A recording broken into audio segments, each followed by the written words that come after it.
Day 3 of the teacher strike in San Ysidro, and now parents are getting involved. Hi, I'm Dwayne Brown. The latest on the strike tonight on KPBS Evening Edition. We'll also tell you about a new controversy for congressional candidate Carl DeMaio and a new settlement to pay for closing down San Onofre. Also tonight, our cars are getting a lot smarter, but will the car of the future take drivers' minds off the road? And the discovery of King Tut opens tomorrow at the Natural History Museum in Balboa Park. We'll preview the hands-on exhibit of Tut's recreated tomb and treasures. KPBS Evening Edition starts right now.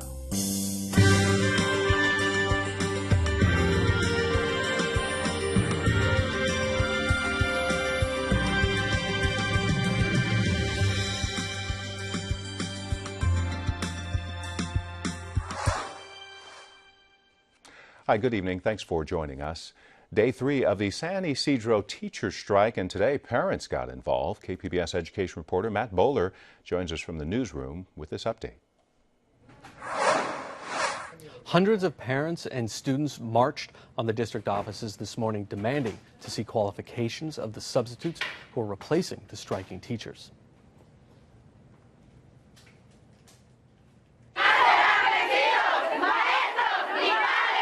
The crowd of parents and students stood shoulder to shoulder in front of the San Ysidro School District office front door. Esmeralda Cortez was there and is keeping her 7-year-old daughter out of school during the strike. Cortez says her daughter should support her teachers, just like her teachers have supported her. They're here for her, and I feel that I need to be here for them when they need us. But not all of San Ysidro's parents are keeping their children out of school.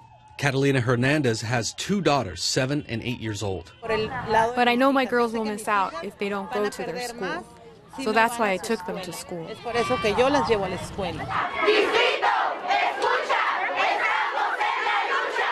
For about 45 minutes, the crowd chanted in Spanish and English before being let into the office. Many of the parents had filled out a form asking to see the qualifications of the substitute teachers. When the protesters were finally let in, they crowded into the main hallway and continued to yell and chant. But they were met with locked doors to the superintendent's office. This is the first teacher strike in San Ysidro's history.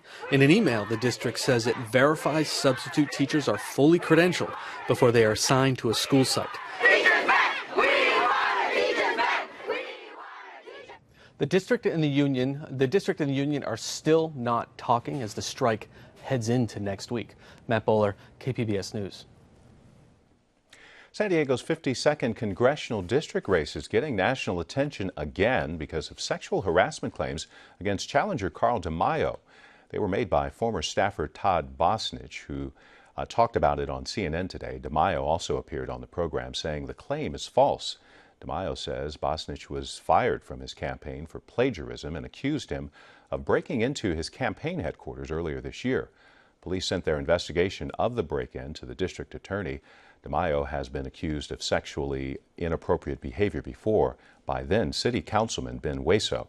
DeMaio has also denied that claim. The city of San Diego is paying another settlement in connection with former police officer Anthony Revelos. $50,000 is going to a woman who says he molested her back in the 1990s. Revelos was convicted in 2011 for sexually assaulting women. The city has paid more than $8 million in settlements to those victims. State auditors say police departments need to do a better job using and tracking evidence collected from sexual assault victims. They looked at rape kit processing for San Diego, Sacramento, and Oakland. Those police departments collected 1,900 kits between 2011 and 2013, but less than half of them were analyzed. The auditors say there may be valid reasons for the backlog, but those reasons need to be documented. In 2016, a new law here in California will take effect requiring analysis within 120 days. We contacted the San Diego Police Department for comment about the auditor's report, but police have not responded.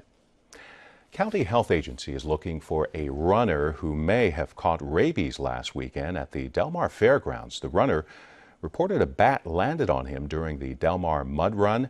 It was infected with rabies, and the county is worried about the health of anyone who got close to the bat. California's air tankers have been cleared to fly again. Earlier this week, the firefighting planes were grounded after one crashed, fighting a fire in Yosemite National Park. The pilot was killed when he smashed into a canyon wall while dropping fire retardant. The planes were reactivated today after a federal investigation. There's a new settlement proposal to cover the costs of shutting down the San Ysidro nuclear plant in the North County. This one comes from the State Public Utilities Commission. It wants the plant's operators to stop charging ratepayers for the cost of replacing the plant's steam generators and return all those costs collected since the plant shut down back in January 2012. PUC says the plan would provide $1.3 billion in savings and credits to customers of SDG&E and Southern California Edison. Commissioners will vote on the proposal next month. SDG&E says it supports the plan.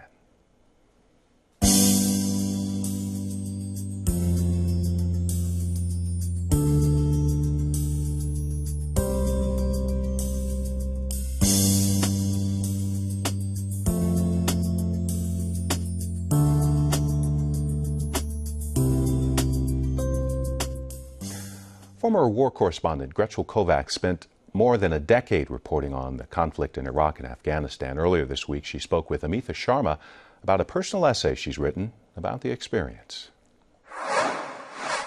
It is said that reporters write the first version of history. It's a version that aspires to be objective and devoid of personal emotion or interpretation.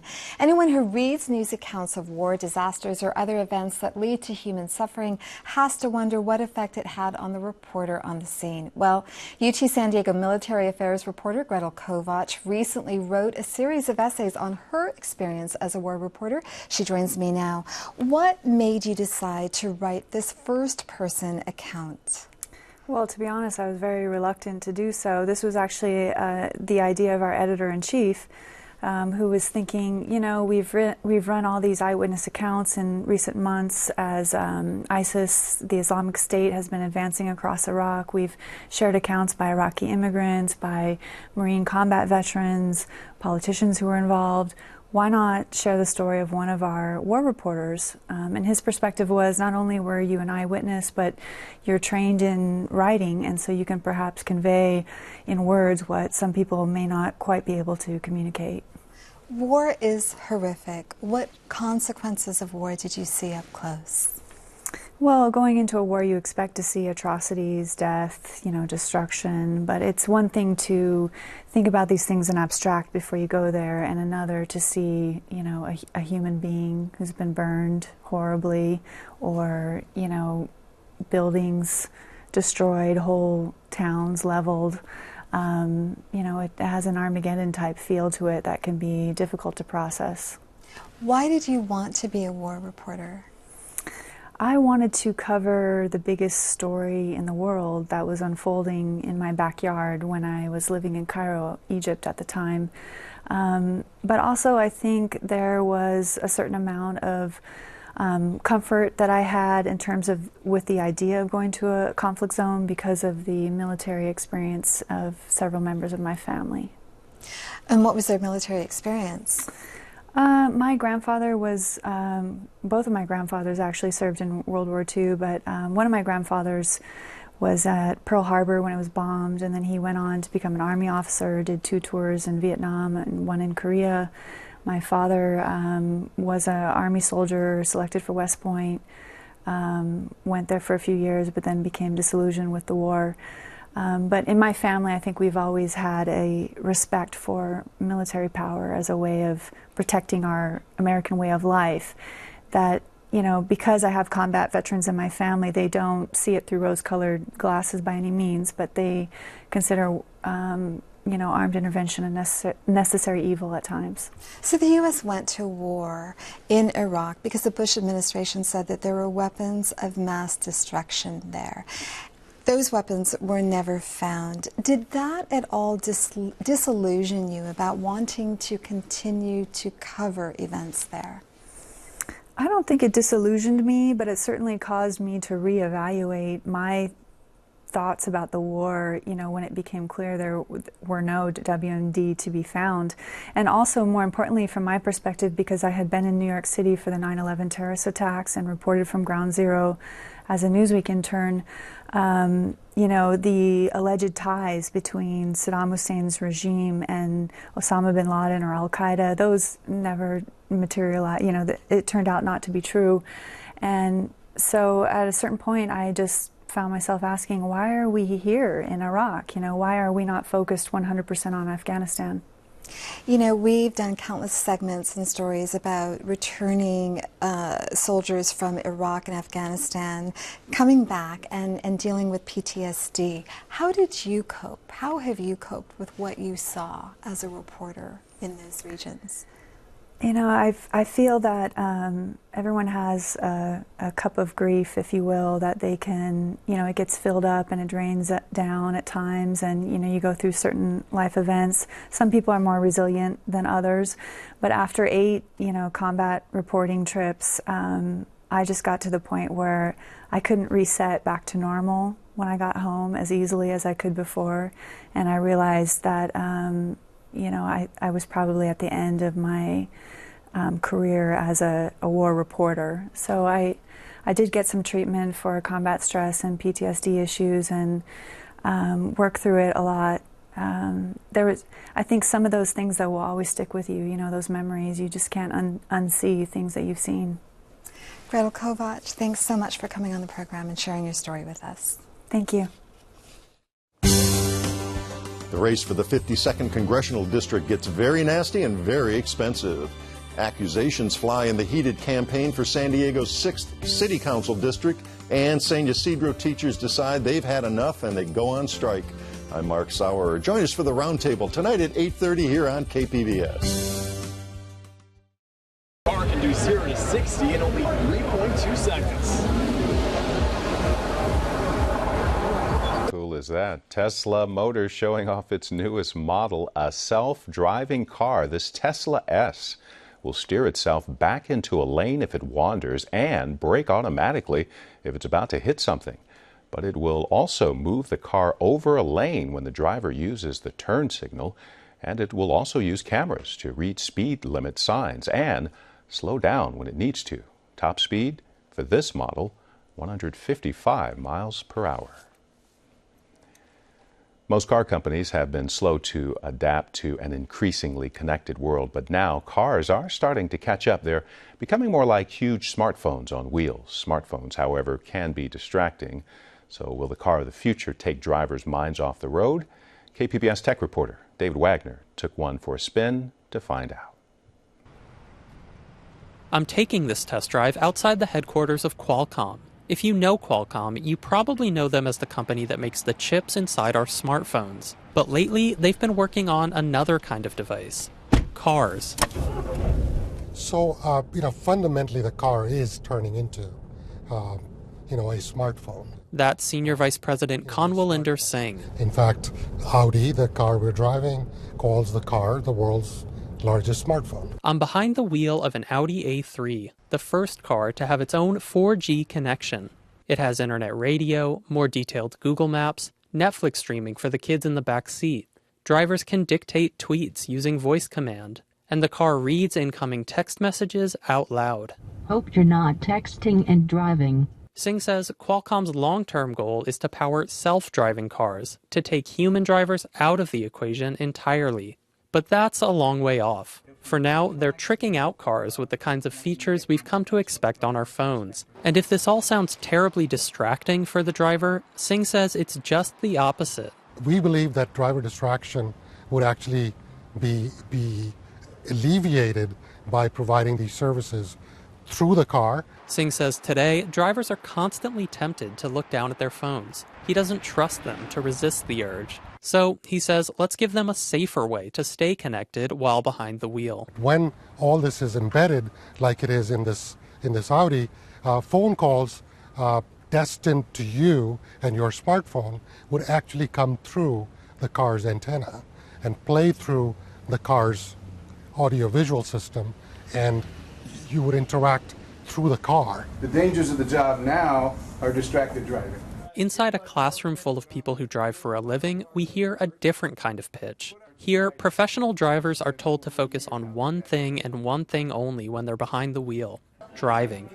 This driving safety class is put on by a team of UC San Diego School of Medicine researchers. Our center's called TREADS, the Training, Research, and Education for Driving Safety. Professor Linda Hill is in charge of the program. She sees all this technology coming to the car as a public health problem. 26% of injury crashes now involve a distraction that's using a cell phone. So that was a statistic that didn't even exist 20 or 30 years ago. And she doesn't think companies like Qualcomm are making us any safer. I think they're really ignoring the powerful effect of cognitive distractions, and they're just choosing to not deal with that. Hill says, sure, voice command might address visual distraction, preventing drivers from staring down into their laps. But eye-tracking studies have shown that even when drivers have their hands free and their eyes on the road, their mind can still be elsewhere. What you see through the windshield is reduced by 50% when somebody's talking to you on the phone. As for text messaging, voice command might even make things worse. Play CD. Tuning to AM 850. Oh, heavens. And a recent study looking at that found that the voice-to-text increased driving errors more on a closed driving course than text-to-text did, shockingly. Hill says the research shows there is no truly safe way to stay connected while driving. The approach she favors is abstinence only.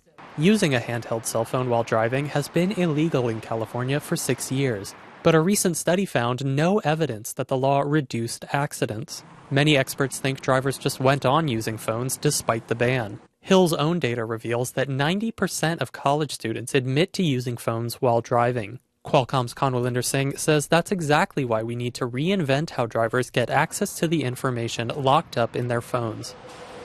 Today, consumers are basically interacting with their smartphones while driving. But in the future, if the same service is provided in a safe way, that should help. Hill doesn't buy it, but she does like the idea of building one piece of technology into cars, an app that disables phones in moving vehicles. David Wagner, KPBS News.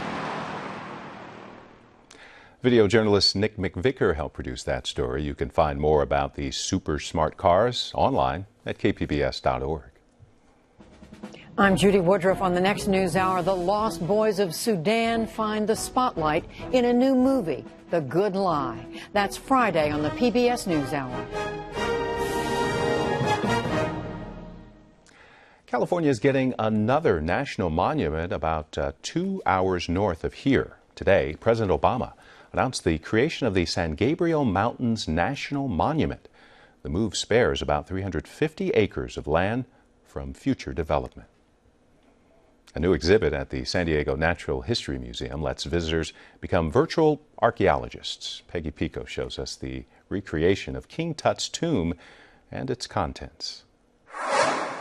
The discovery of King Tut's tomb was one of the greatest archaeological finds of the 20th century, and now you can see it at the Natural History Museum as the kickoff showcase for the Balboa Park Centennial Celebration. Here with a first look are my guests, Mick Hager, CEO of the San Diego Natural History Museum, and David Silverman, renowned Egyptologist and main consultant on the Discovery of King Tut exhibit, which opens tomorrow. Welcome to Evening Edition. Thank you. Now, Mick, as you like to be called, the exhibition is entirely replicas. How come they're just replicas? Well, first of all, none of this travels outside of Egypt anymore. Even if you were in Egypt, you wouldn't be able to see these things because they're in storage. And the earlier exhibits that toured had about 50 pieces in it. This has over 1,000 artifacts in it. In addition to that, a big part of this is what Howard Carter discovered when he opened the tombs. And you see these artifacts stacked up like somebody's garage, just filled with artifacts. And you wouldn't be able to do that with the original artifacts. So it gives you that sense of awe and discovery. And these artifacts are in storage, just to be clear, because they need to be protected. Is that correct? Correct. I see. And there's unrest in Egypt at the moment as well. I see. David, the replicas that are on exhibit here in San Diego are said to be scientifically created reproductions or reconstructions. How is that different than typical replicas? Well, I think what that really means is that great care was taken in reproducing these. But the care was actually taken on a very human side, not on machine side. So it wasn't done through laser technology and that type of thing. It was actually done by a very good artist who had a group of local artisans in Egypt who were working on this from specifications by a German Egyptologist. So there were all different ways of controlling this and making it extremely lifelike and pretty much what the originals looked like. And since I had handled the real material in earlier exhibits, I can vouch for that. And just to be clear, what we have here on the table, these aren't the replicas. These are some things you can pick up in the gift shop, perhaps? Correct. Yes. They're still very, very fascinating and look terrific.